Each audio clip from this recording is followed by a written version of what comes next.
Hello YouTube, I am Nathan Martin with the Divine Pollination Hive and the UnityProcess.com. In today's video, I'm going to be discussing what is the difference between reasoned judgment and being judgmental. There's a lot of reasons to go into this discussion because it is very important that we develop our reasoned judgment and let go of our judgmental attitudes and reactivity. We have this reactivity that gets in our way of actually being reasonable and having these reasonable judgments about things. The ability to be objective. So reasoned judgment requires objectivity, which I just uploaded a video on that. And being judgmental lacks objectivity. So we're going to go into the differences between reasoned judgment and being judgmental. And it's going to be a little bit longer and a little bit more technical than normal. So with that being said, if you're really interested in digging into this concept, stay tuned.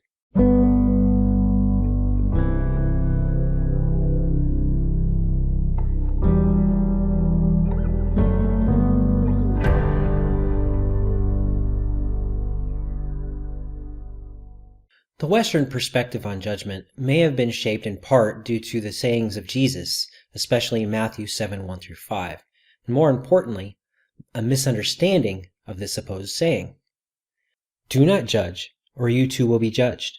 For in the same way you judge others, you will be judged, and with the measure you use, it will be measured to you. Why do you look at the speck of sawdust in your brother's eye and pay no attention to the plank in your own eye? How can you say to your brother, let me take the speck out of your eye, when all the time there is a plank in your own eye? You hypocrite! First take the plank out of your own eye, and then you will see clearly to remove the speck from your brother's eye. Because of this fear of judgment, people will often throw the baby out with the bathwater because of the mental association they have with the word judgment.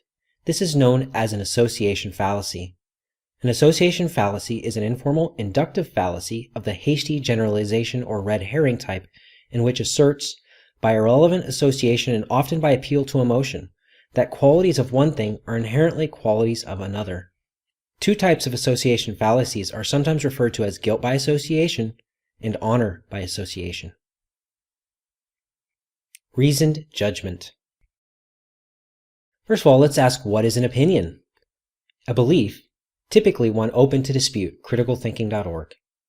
And in Levi said, an unfounded opinion is an unquestioned belief. Because also an opinion is something that can be used in a courtroom, where the Supreme Justices, after they have heard the arguments from both the prosecution and the defense, they will then take time to deliberate and write an opinion, what is called an opinion. That opinion is something that is founded on listening to the reasoning of both the prosecution and the defense. We kind of take it a little further and we say it's an unfounded opinion and it's an unquestioned belief. Are all opinions equal? Not everyone's opinion is equal, as some opinions are well founded in reasoned judgment, while others are founded in unsubstantiated thinking and reasoning. Reasoned judgment is a product of filtering through a myriad of perspectives, while it has also questioned many of the root assumptions, biases, implications, and inferences, which are all self-correcting means of improving the quality of an opinion. An unfounded opinion carries less weight because it does not have the means to analyze and correct itself, but merely expresses itself unquestioned. Such is the product of a lazy and conditioned mind that wishes only to be entertained and are told what to believe. Since they were conditioned to think a certain way via external authorities, and in public schooling and such, they also think it is reasonable that others should consider their opinions even if they come across as unsubstantiated to a trained mind. While it is never okay to arrogantly dismiss the opinions of others, we're under no obligation to lower ourselves in order to grant equal consideration to fantastical, flawed, or biased thinking, as that gives way our personal power and enables their poor thinking. What is reasoned judgment? It is any belief or conclusion reached on the basis of careful thought and reflection, distinguished from mere unreasoned opinion on the one hand and from sheer fact on the other, criticalthinking.org. Reasoned judgment is any belief or topic that has been thoroughly questioned. Why do we need reasoned judgment? Reasoned judgment is a delicate balance between the objective and the subjective, object and subject. One without the other can become skewed and imbalanced.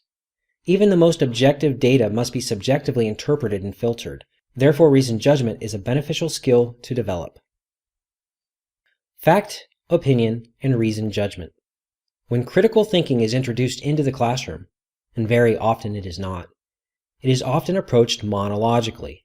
For example, by having students divide a set of statements into facts and opinions. Unfortunately, a taxonomy that divides all beliefs into either facts or opinions leaves out the most important category, reasoned judgment. Most important issues are not simply matters of fact, nor are they essentially matters of faith, taste, or preference. They are matters that call for reasoned reflection. They are matters that can be understood from different points of view through different frames of reference. We can, and many different people do, approach them with different assumptions, ideas and concepts, priorities, and ends in view. The tools of critical thinking enable us to grasp genuine strengths and weaknesses in thought only when they are analytically applied to divergent perspectives in dialectical contexts. Dialogical and dialectical experience enables us to develop a sense of what is most reasonable. Monological rules do not. So if there's some words in here that you don't understand, don't worry. We are going to go through and explain those concepts. And so it might be beneficial to go back in and listen again to this discussion so that you can pick up things that you didn't get on the first pass. This was an excerpt taken from an unknown book found on criticalthinking.org. The chapter is called Dialogical and Dialectical Thinking. It's an unknown book because I can find it through a Google search. I can't find it through the website, and it doesn't say what the book is called. What is a monological problem? Problems that can be solved by reasoning exclusively within one point of view or frame of reference. For example, consider the following problems. 10 full crates of walnuts weigh 410 pounds, whereas an empty crate weighs 10 pounds. How much do the walnuts alone weigh? And 2, in how many days of the week does the third letter of the day's name immediately follow the first letter of the day's name in the alphabet?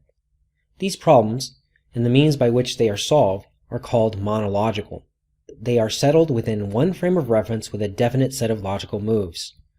When the right set of moves is performed, the problem is settled.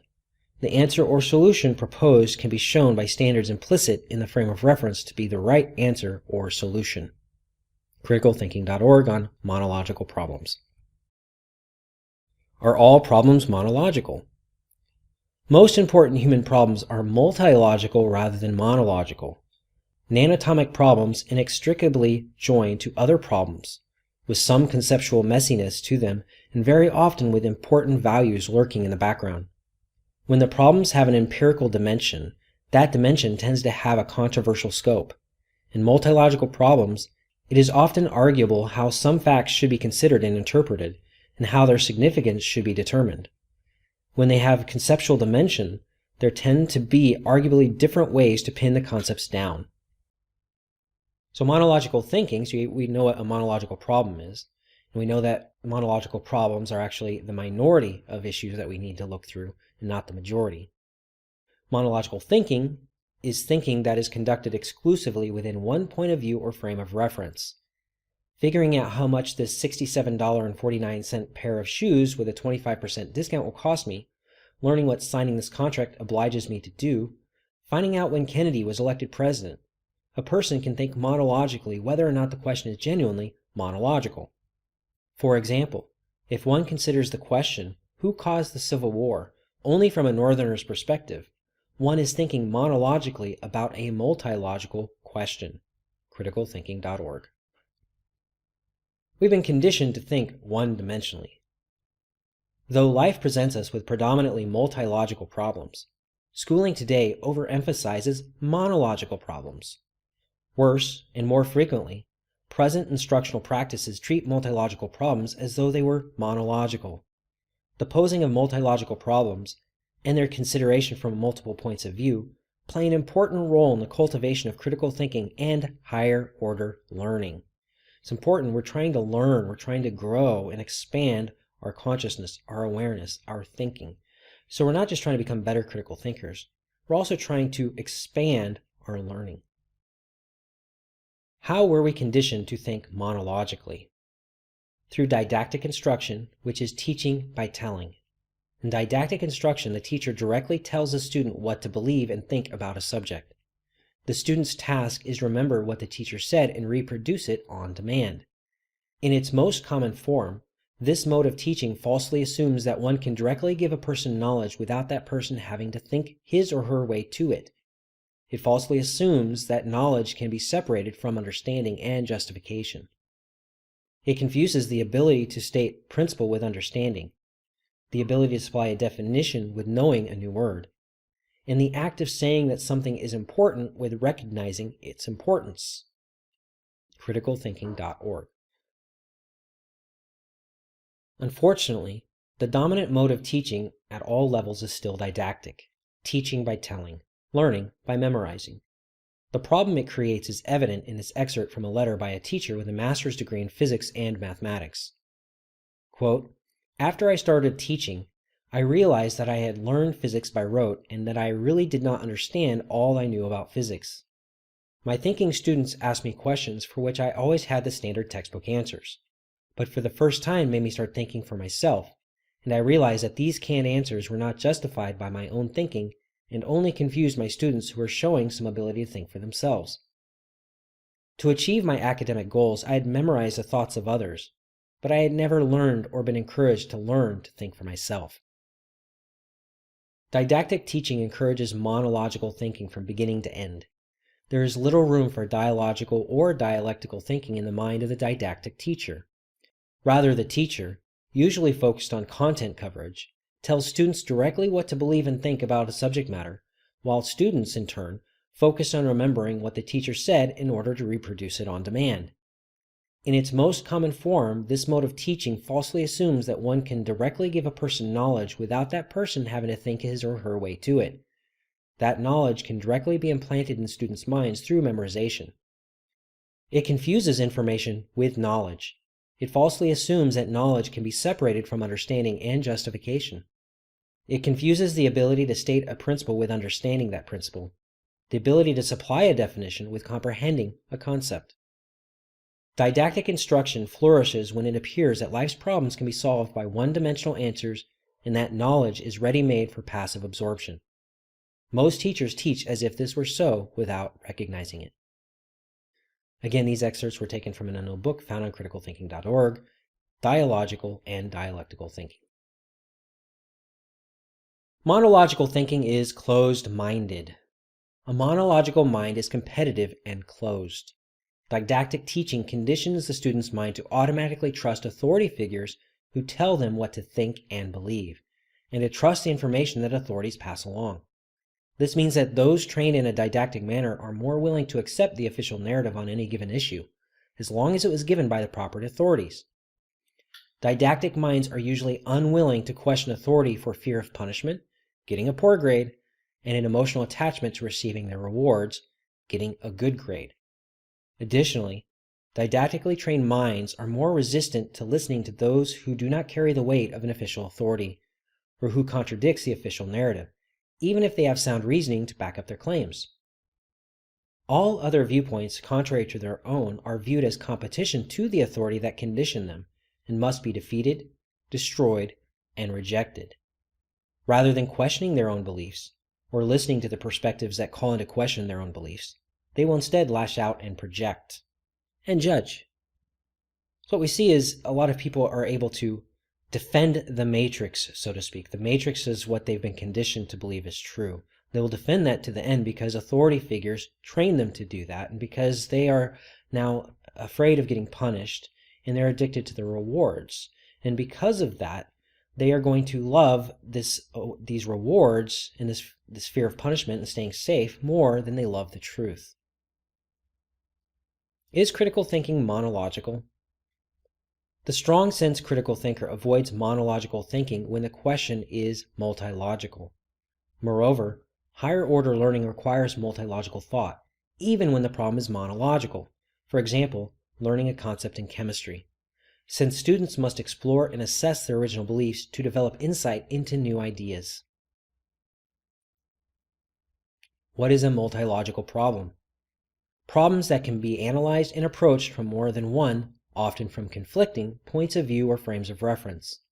For example, many ecological problems have a variety of dimensions to them: historical, social, economic, biological, chemical, moral, political, etc. A person comfortable thinking about multilogical problems is comfortable thinking within multiple perspectives and engaging in dialogical and dialectical thinking, and practicing intellectual empathy and thinking across disciplines and domains. What is multilogical thinking? Thinking that sympathetically enters, considers, and reasons within multiple points of view. It's multidimensional. It is looking at all the different perspectives and the different layers of those perspectives. It's the ability to gather the dots so that then we can go and connect those dots. But if you don't gather enough dots and then you just say that the dot is the picture, well, that's kind of silly. You want to gather as many dots as you can and then connect the dots. But if you only have one or two dots that you're actually willing to consider, you can't connect them. What are some forms of multilogical thinking? Dialogical, dialectical, and Socratic questioning. Dialogical thinking is thinking that involves a dialogue or extended exchange between different points of view or frames of reference. Students learn best in dialogical situations, in circumstances in which they continually express their views to others and try to fit others' views into their own. It's the ability to hold a discussion, to really entertain multiple perspectives and opinions. It's not about just having one opinion. It's about being able to dissect and analyze all the varying opinions, to find their weaknesses and their strengths, and to go through them and to try to integrate them into your own, to synthesize them into something else. It's a dialogue. What is dialectical thinking? Dialectical thinking is dialogical thinking, or thinking within more than one perspective, conducted to test the strengths and weaknesses of opposing points of view. When thinking dialectically, reasoners pit two or more opposing points of view in competition with each other, developing each by providing support, raising objections, countering those objections, raising further objections, and so on. Dialectical thinking or discussion can be conducted so as to win by defeating the position one disagrees with, using critical insight to support one's own view and pointing out flaws in other views, associated with critical thinking in the restricted or weak sense, or fair-mindedly by conceding points that don't stand up to critique, trying to integrate or incorporate strong points found in other views, and using critical insight to develop a fuller and more accurate view, associated with critical thinking in the fuller or strong sense. criticalthinking.org. So you can win by defeating the other position, but this is going to be kind of more monological version of dialectical thinking, because you're competing, you're in a competition. My perspective, my monological view versus your monological view. So while it is multilogical in a sense, it is also very monological. It is not fair-minded, it is weak sense critical thinking. A fair-minded person, which is associated with critical thinking in the fuller or strong sense, they're going to be able to incorporate and integrate points of view. Two opposing ways to use dialectical thinking.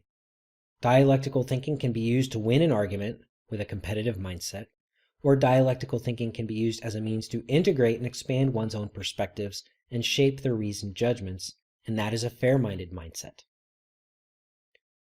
Is your thinking competitive or integrative?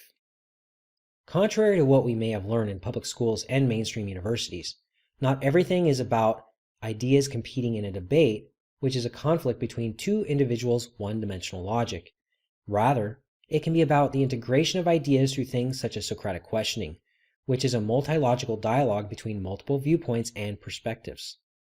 Competition is so ingrained in our society that it's difficult to synthesize ideas into more rounded, objective perspectives, because each perspective must compete with other possible perspectives. It's survival of the fittest, monological thinking. If we are true seekers, and really want to figure out the truth and not just prove our egoic opinions, and these egoic opinions are usually because we're in defense mode, we're defensive, we're triggered, we're emotional, we're shadow projecting, we're judgmental, then we must ask each other questions that will deepen our knowledge and understanding of what is really going on inside and around us, which is integrative, multilogical thinking. Rather than tear down all the competing perspectives, multilogical discourse will build both knowledge and understanding through the synthesis of multiple perspectives, and this expansion is exactly what our world needs to truly survive and thrive. Now, Aline and I, we take this to heart. In each of our discussions, we are in this multilogical mindset. Sometimes we are triggered. We're an emotional trigger. And what are we going to do? We're going to go into a dialectical conversation. We're using dialogical thinking and dialectical thinking. We are arguing about our side so that we can grow and evolve our opinion and our perspective.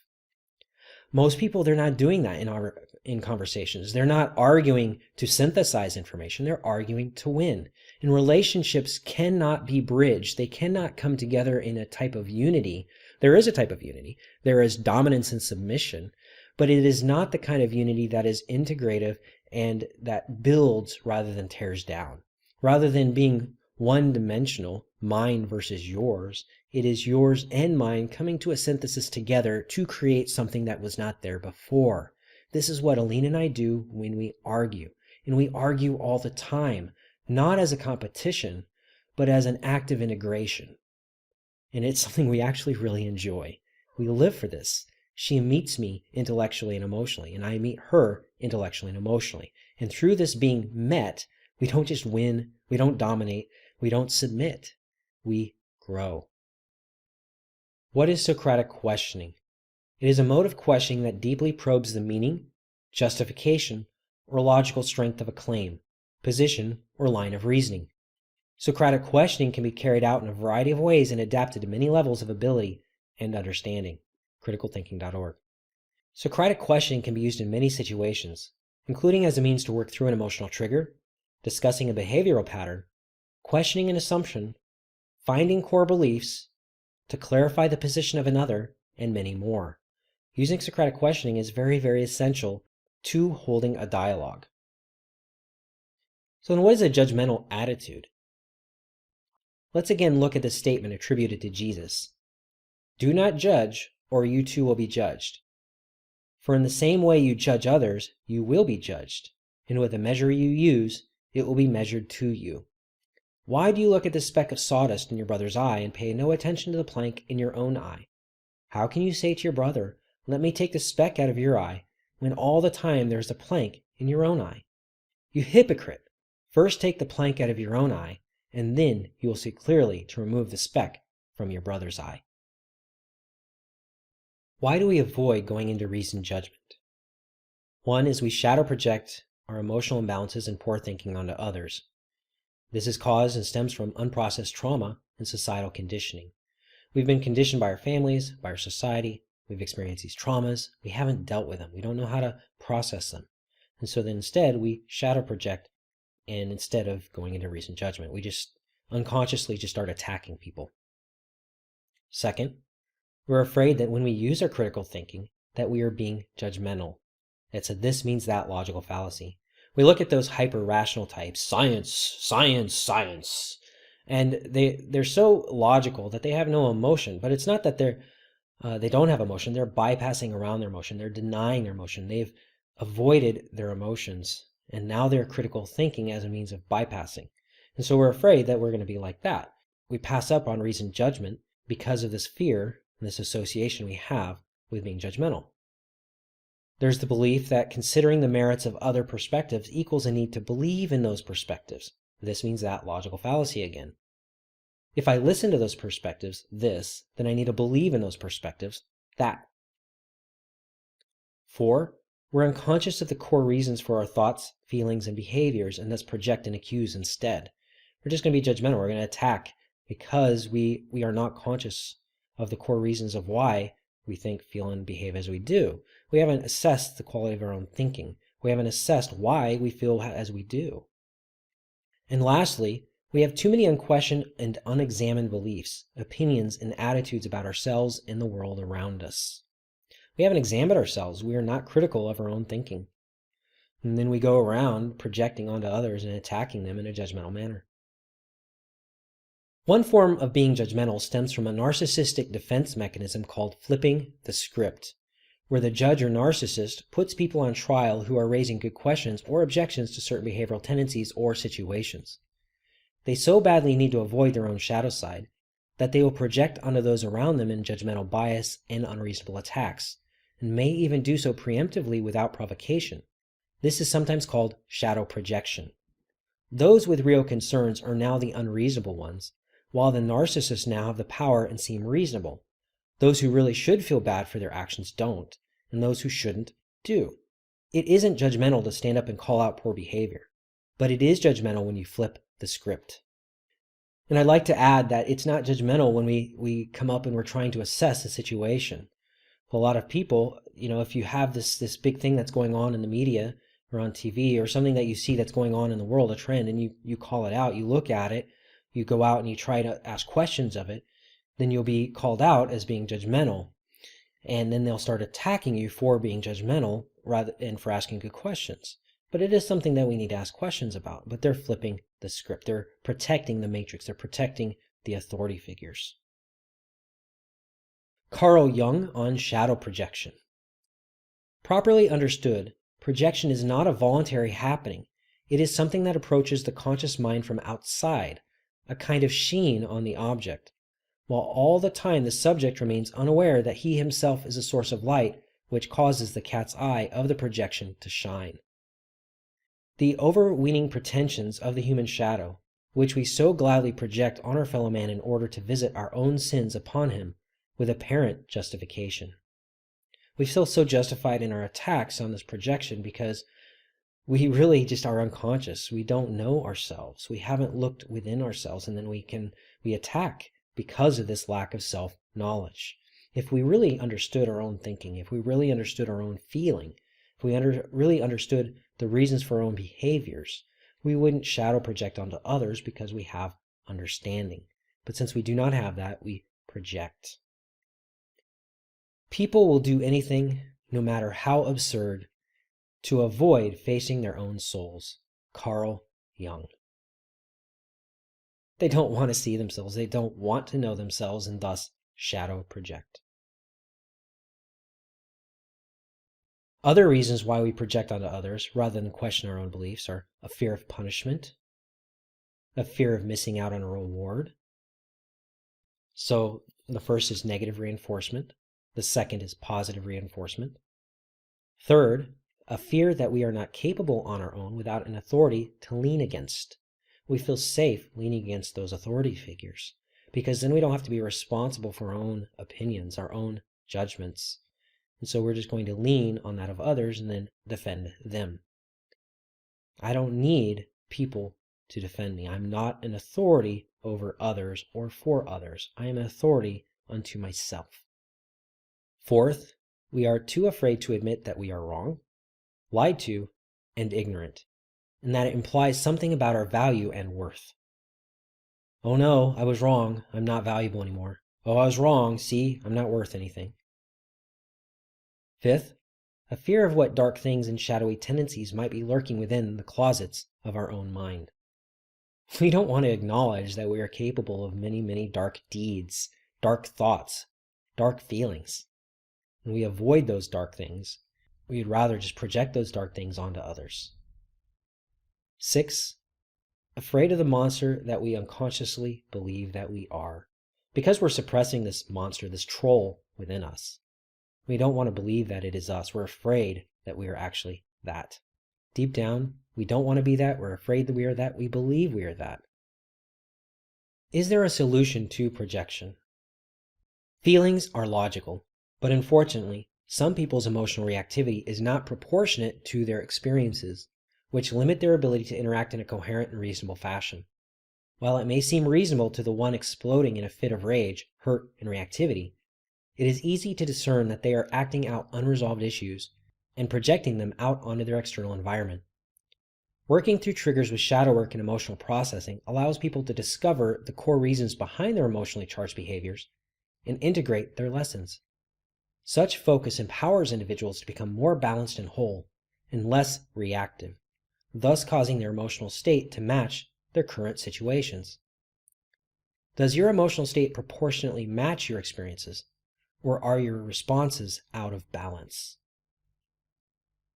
Judgmental people will often miss out on opportunities for expansion and growth because they are unable to stretch their mind enough to listen to another perspective without believing that they must also fully support and believe that perspective.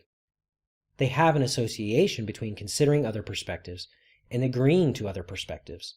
They may therefore miss out on opportunities to refine their own reasoned judgments and expand their own thinking due to their judgmental and critical attitude. The this means that logical fallacy.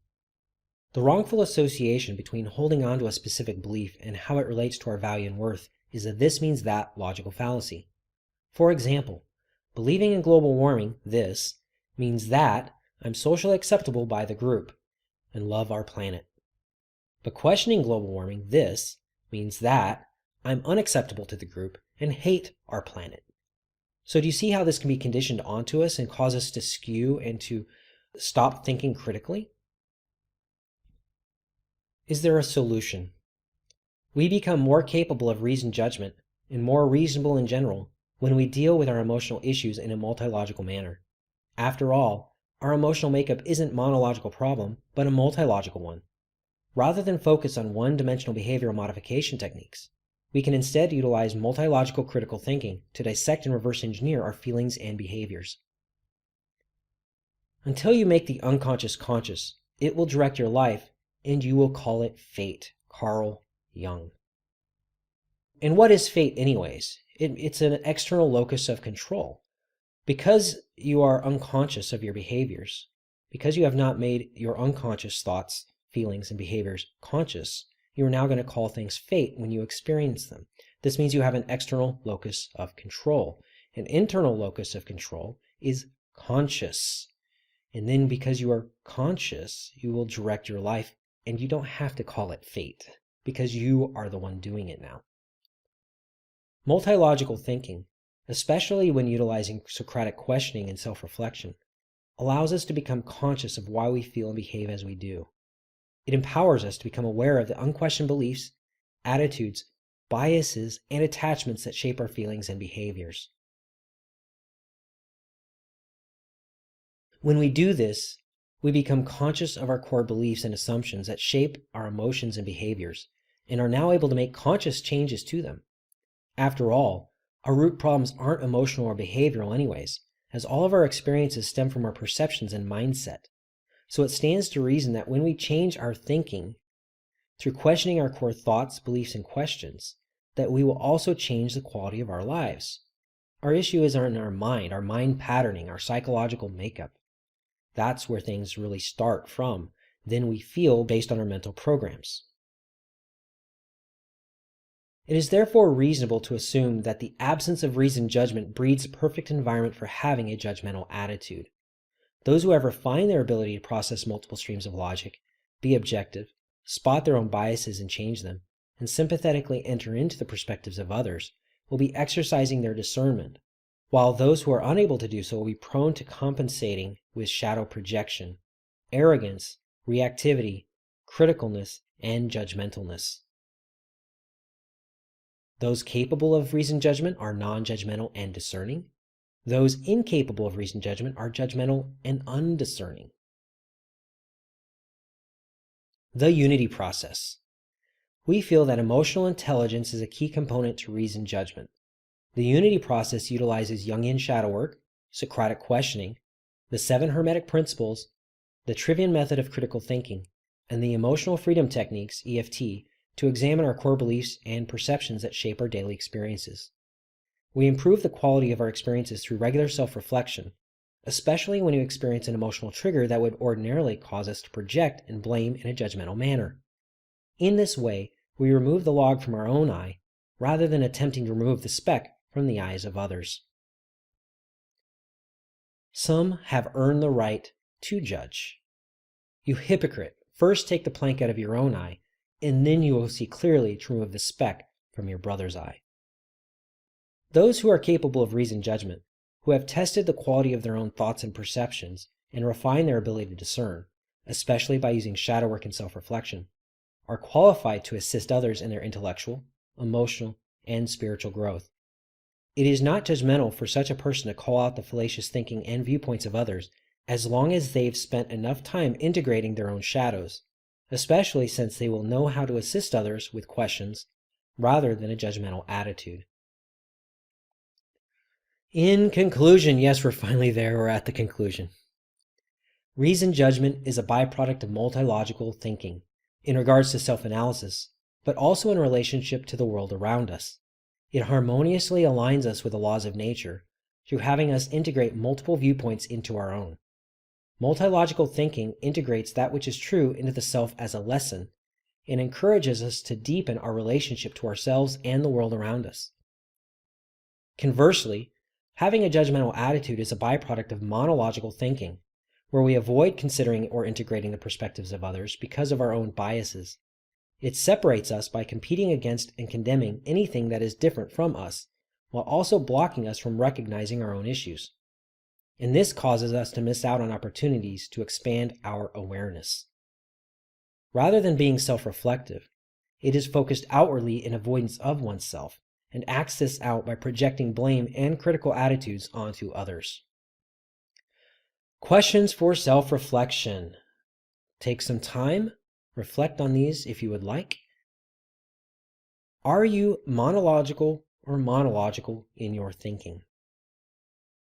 Do you feel you're judgmental? Why? Actually, also the converse of that. Are you avoiding judgmental, but also avoiding reasoned judgment? Why? How often do you assess the quality of your own thinking? Are you self-reflective? Do you sympathetically consider the viewpoints of others? Do you look for multiple causal factors that make up any given issue? When you are emotionally triggered, do you blame others for your feelings, or do you take responsibility by processing them? And lastly, do you ask yourself questions regularly, especially about your experiences, behaviors, feelings, and thoughts? If you enjoyed this video, please click like.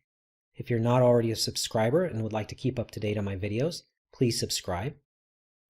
If you have any comments or questions, please leave them in the comments section below. I'm Nathan Martin with the Divine Pollination Hive and the UnityProcess.com. Be safe, be sovereign, be well.